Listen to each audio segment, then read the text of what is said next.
If you play Steam games and want a simple way to see your frame rate on screen, this video is for you. In just a moment, I'm going to show you how to enable the FPS counter in Steam games so you can check your performance while you play. This is really useful if you want to know whether your game is running smoothly, if you're testing graphics settings, or if you just want to monitor your system without installing anything extra.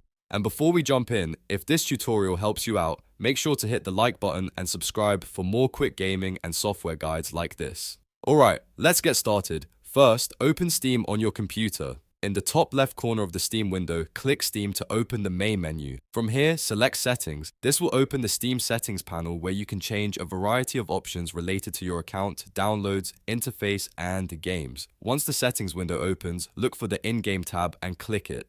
This section controls the options that appear while you are actually playing your games. Now find the option for the Performance Monitor or Show Performance Monitor and turn it on. This is the feature that makes the FPS display appear while you're in a game. After that, look for the Performance Detail Level setting. Set it to FPS single value. Choosing this option keeps the display clean and simple by showing only the frame rate instead of extra performance data that you may not need.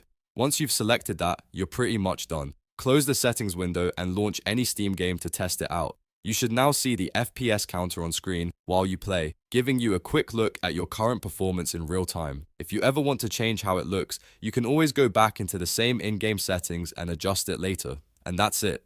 You've successfully enabled the FPS counter in Steam games. It's a small change, but it can make a big difference when you're trying to optimize your gaming experience or compare different graphics settings. If this video helped, please give it a thumbs up and subscribe for more easy tutorials just like this one. Thanks for watching, and I'll see you in the next video.